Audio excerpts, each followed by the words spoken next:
9h09, 7 graus a temperatura. Nós estamos recebendo na manhã de hoje a visita de Anclaire Cardoso, que nos traz a possibilidade de ampliar as informações sobre uma questão que envolve aí, ela nos cita aqui os temas que ela gostaria de explanar, é a questão do FUNPREV, que é o Fundo de Previdência dos Servidores Municipais, licença-prêmios dos servidores, o 13º também, né, que nesse mês deve ser aí pago, essas questões que preocupam o Sindicato dos Servidores Municipais de Tupã-Siretã. Anclaire, bom dia, como é que está, amiga? Tudo bem, Anclaire? Bom dia, tudo bem, Miguelzinho. Anclaire, você nos cita 3 temas aqui que atrasa aqui. Começamos pelo FUNPREV? Sim, pelo fundo. O fundo que você tem preocupação, como é que está? O que você tem a nos trazer sobre o FUNPREV? A questão ela é muito maior, né? Ela é bem mais abrangente. Quando a gente fala de previdência, a gente fala de Brasil, né? Então, quando nós estivemos em Gramado, nos dias 16, 17 e 18, que nós participamos de um simpósio pela AGIP, então ela reuniu todos os segmentos do país, né? Todos os estados, tinha Minas Gerais, São Paulo, Brasília, sucessivamente. O que é a AGIP? A AGIP ela é uma associação do estado do Rio Grande do Sul que trabalha sobre a Previdência. Até, Miguel, o que eu fiz? Eu coloquei a cartilha. Todos os dias a gente coloca um pedaço dessa cartilha, porque as pessoas têm noção do que é o RPPS e tudo, né? Então a gente tinha lá, desde o auditor do Tribunal de Contas, a gente tinha o Bambambam do INSS, o outro não sei o que, pessoal de carteiras de banco, sabe? Toda aquela, né, os doutores, porque chamado de doutor. Nós tínhamos uma desembargadora também aposentada, então a gente só tinha a nata do conhecimento, né? Então, foi disponibilizado semana passada pela GIP também no site deles, que a gente teve que baixar porque é bem pesado, né? Então, nós começamos com a cartilha e depois nós vamos disponibilizar para todo o associado, né, que quiser ler, que quiser tomar conhecimento sobre essa questão. Bom, começamos quando eles disseram assim, hoje nós temos um déficit, né? Porque começa a falar em mudança, o pessoal já começa a arrepiar. Hoje nós temos um déficit de previdência de 5 trilhões para 10 milhões de aposentados. Isso nacionalmente? Nacionalmente. Aí quando ele fala isso, todo mundo fica assim, né? Os olhos eram arregalados. Aí eles começam a perguntar, qual é o município que tem no seu quadro um atuário?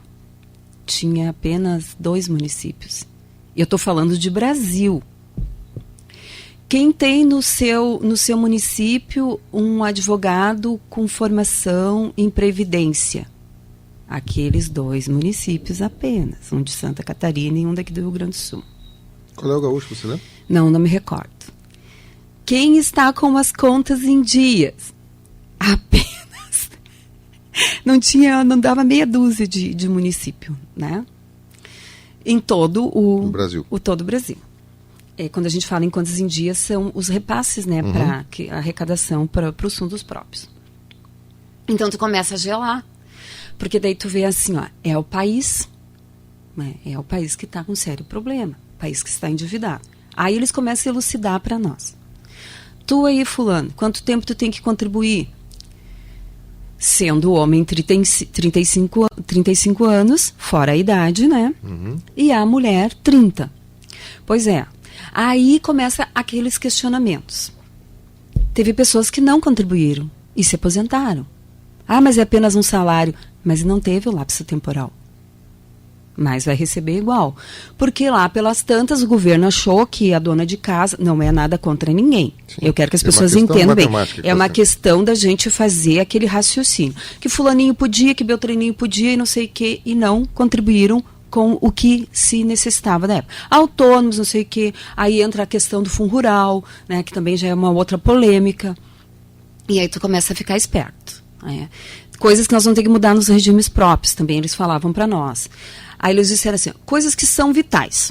A mulher não terá mais os 5 anos. Olha assim, ó. Antes de eu chegar na questão da mulher, o único que ficou resguardado foi o magistério. É os 25 anos. Magistério é o único que está resguardado. Ninguém fala em magistério. Ninguém fala de mudança de aposentadoria do magistério. Segue magistério. Porém, as mulheres que tinham 5 anos não terão mais. O que não é lógico, porque as mulheres normalmente vivem mais que os homens. Elas... Deveria ser até o contrário, as mulheres têm 5 anos mais. Mas daí então tu vai morar na Suíça, que é o único lugar que os homens se aposentam antes do que as mulheres. Mas aí a gente para e pensa assim, ó, política de acolhimento. Quem é que ouve falar em política de acolhimento? É aquela política que se tem para que ela te dê o quê? Um fôlego, um resguardo de que a mulher, ela vai viver mais, mas queira ou não, a gente trabalha mais. Né? Então, é nessa questão. Aí eu perguntei, assim, conversando ali com eles, tá, mas eles vão ter, por exemplo, um mecanismo de me livrar do meu trabalho de casa? Ou eu vou seguir levando trabalho de casa, eu vou seguir fazendo aquela jornada que eu faço? Porque quando a mulher chega em casa, aquelas que não têm, né, uma empregada, coisa parecida, elas não sabem que ponta vão pegar. Né? Fora quando tem que entregar. Leva o filho para a escola, busca o filho daqui, leva o filho para lá e assim sucessivamente. Não tem a política de acolhimento. Aí quando diz, mas uma pessoa trabalhando com 70 anos no serviço, tu imagina, aquela pessoa com 70 anos lá, ela trabalhando, tem essa política de acolhimento? Não tem essa política de acolhimento. Então são essas questões assim, que elas estão, parou agora para ter um estudo mais profundo do que vai ser feito, né? A questão também, fulano tinha 60 anos e se separou, casou com uma menina de 20. Quanto tempo essa menina vai viver, né? Aí o seu fulano lá nos 70 morre, a menina tem 30. Tu imagina tu ficar pagando aposentadoria, né? Isso aí também não vai ter mais.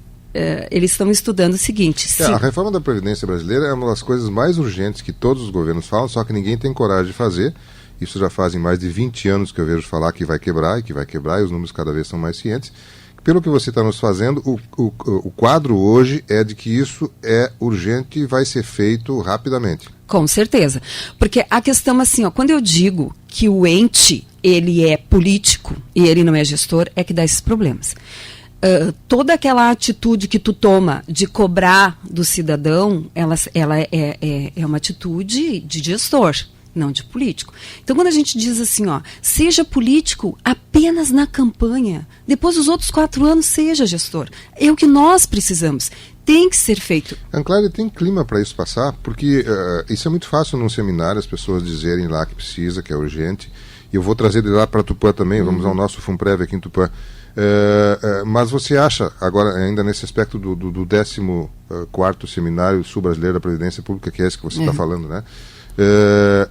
As pessoas que lá debateram chegaram à conclusão de que agora há momento político e administrativo e de gestão para fazer essa mudança? Com certeza. O momento é agora. Porque se nós não conseguirmos mudar pela atual conjuntura do país, né, que cada dia cresce mais essa dívida, né, do nosso país. Se tu sentar na frente da televisão, tu sai abismado. Né? Te dá uma coisa tão ruim assim que tu não sabe nem para onde é que tu vai. Se nós não começarmos a mudar agora, se nós não começarmos a regrar agora, nós não teremos a aposentadoria. Né? Salvo ainda os próprios. Mas daí o ente vai ter para depositar, para manter, né? E conosco a gente vai começar a ver algumas mudanças que precisam ser refeitas, que a gente tem autonomia para isso. Eles estavam elogiando os gaúchos, que os gaúchos têm uma aposentadoria complementar. Né? Então, assim, gaúchos, vocês são tão bons em fazer as coisas, né, de ter ideias, só que eu não sei o que acontece com o estado de vocês que não flui. Vocês dão as ideias para nós estamos lá e vocês não conseguem fazer aqui. Porque essa aposentadoria complementar para nós não caberia, porque no mínimo são 10 mil pessoas. Que daí tu estaria descontando um tanto a mais para complementar aquela tua aposentadoria no futuro, tá? Para nós não comporta, nós somos um município pequeno, a gente não tem, são 603 funcionários, né? Mas aquelas que são maiores, que comportam, eles já estão fazendo isso. Outra questão que é muito debatida é de tu seguir, né, pagando, mesmo aposentado. O ente não paga mais, mas tu paga. Para acompanhar, porque não vem dizer que nós não vamos ter inflação no nosso país, a gente sempre vai ter inflação, mas pelo menos a gente não perde, a gente não perde aquele poder aquisitivo, né? Então, assim, o que a gente está colocando para os colegas? Questão de aposentadoria é uma coisa muito delicada, ela não pode ser levada no oba-oba, ela não é uma brincadeira. Hoje são 2.800.000 destinados a pagar a folha e os seus encargos, né? Agora já está falando nível local. Já estou falando de Tupã-Seretã. Daí tem essas questões, né? Tem o pessoal que está se aposentando, porém não se pode abrir concurso sem ter a presença do autuário para fazer um impacto futuro, para ver no que isso vai refletir na folha. Né? Porque todo gasto com o pessoal agora, o braço direito do município para o futuro chama-se atuário. Se tu não tiver uma pessoa que saiba fazer aquele cálculo de progressão futura, mais cedo ou mais tarde vai dar problema pior ainda, né? Então, quando eu dizia em 2013 que ficariam engessados, e estão engessados, é porque a gente tem uma visão, porque nós temos pessoas capacitadas, qualificadas, que nos trazem essa situação econômica mundial e, queira ou não queira, ela vai refletir dentro dos municípios. Nós dependemos do dinheiro federal e do dinheiro estadual. Nós não temos autonomia. Nós não somos, pelo menos, uma cidade como Gramado, né? Gramado, até no respirar, tu paga. Então, quer dizer, eles têm autonomia, eles podem fazer, outras cidades podem, nós não temos recurso próprio nosso, e o nosso que temos é muito pouco, né, para todas as necessidades do nosso município. Aí vão dizer assim, mas está querendo defender? Não, eu estou querendo ser a pessoa mais neutra possível, porque nós temos 4 candidatos a prefeito, e nós vamos fazer uma reunião com esses 4 candidatos e com os servidores, para que eles tenham ciência do que é administração pública, para eles terem ciência do que são os encargos, né? Que quando eu digo assim, tu vender a figura política, ela é muito fácil. Agora tu sentar, tu ser gestor, né? E fazer com que a máquina administrativa ande, ou senão vai acontecer como aconteceu no Estado. Será um Sartório do futuro, infelizmente. Bom, nós estamos conversando com a Anclaire Cardoso, que é presidente do Sindicato dos Servidores Municipais, nos solicitou um espaço para aqui trazer algumas colocações, ela está comentando a questão do Fundprev, né? Eu vou fazer um rápido intervalo comercial, ela permanece aqui conosco para a gente seguir aí ouvindo um pouco as posições dessa instituição que ela está representando nesse momento. Ela também citou que gostaria de falar sobre licença-prêmio, sobre 13º.